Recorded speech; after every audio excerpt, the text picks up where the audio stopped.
Okay, great. So let's get started. Hi, I wanted to welcome to the screen Mala Grewal. Do I say Grewal? Is that how I want to say it? Gray wall, like a gray wall. Mala Grewal. Yeah. And Mala and I are going to have a conversation today. As everyone knows, I'm writing a book about life satisfaction, and I was thinking about one of the most important realms for people is the realm of their work and their career. And when I was thinking about that area, the person that popped into my mind was Mala because for the very first conversation that Mala and I ever had, I just got her passion, her commitment, her excitement about talking with people about their career, about their work, and about their expression, really in their life, how they express themselves out there in their life. So Yeah. that's why I invited Mala to come and have this conversation with us, and I really want to welcome you, Mala. Thank you. Thank you. It's a pleasure to be here. Yeah, I love having conversations with you. me too. It's always a good thing. It's electric. We're gonna work this out. Let's do it. Okay, cool. All right, so I prepared 4 questions for Mala, so I want to kind of ask her these things. So Okay. as I said, I know you're someone who's committed to supporting individuals in this way, and so I guess I'm wondering about what do you see? I mean, the work that you've done. Maybe you can say a little bit about the work that you've done, so people have a sense for why it is that I look to you in this way. So Hmm. say a little bit about yourself, and then say what you've learned over these years about what is one of the most important things for people to be focused on in order for them to generate satisfaction in the area of career and work. Sure. Yeah. Sure. Yeah. Well, we originally met when I was starting my business. Yes. My business is called Talent Catalyst, Yeah. and the whole mission behind Talent Catalyst is to connect people to their highest potential Yeah. in a measurable way. So Yeah. that's the mission. Translated into the shorter version is to connect people to their calling. Mm.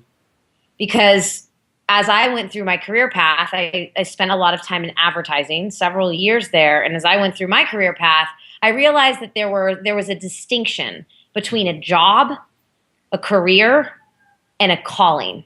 3 things. Yeah.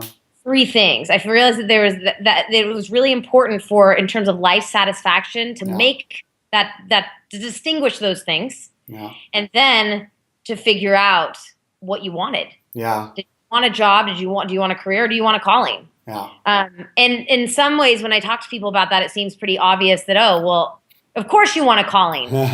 But I found that that's not necessarily true. Yeah. Some people really just want a job. Yeah. They want to go from A to B and be happy with that. Some people really want a career path, and other people want the deeper dive. Like they cannot function without the calling piece. Yeah. And I happen to be one of those people.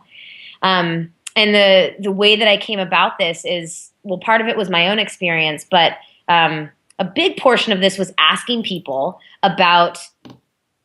Well, I boiled it down to 2 things. One, I started looking at time. Yeah. Started looking at time and resources, and I went, wait a minute, okay. So the prime years of our lives are what? Let's say 25 to 55. Maybe that's growing Yeah. as time goes on. But 25 to 55, right? And I Yeah. spent my career in corporations in an office building in New York, right? So I graduated from college and was majored in what I wanted at the time. I was 22. You pick a major, 20. And I graduated in what I wanted, and off I go. And I get an internship in New York City, and I couldn't have been happier. I mean, Yeah. that is the most exciting thing in the world. And all of a sudden, you have adulthood happening too, right? You get a salary, you get benefits, you get an apartment with your friends or yourself or whatever it is, and that's really exciting. And then I found myself moving up the career path, and I was doing a good job, and I Yeah. kept getting promoted at different agencies. Yeah. But what I found is that I found that it started to use the job that I had only required 50% of me. Yeah. It was only letting me access 50% of my skill sets. Yeah. And that began to brew. Yeah. It started becoming unsettling to me, and I realized I want to be spending my time and my resources in something where I can be fully expressed, Yeah. where I can give all of myself. Yeah. And And so then for these people, so yeah. so you must have at some point you said, you know what, I don't want just a job, and I don't even really want a career. I want a calling. What was the most important part of that you were able to take that leap and begin to actually actualize the calling? What needed to happen for you? How did that Yeah. happen?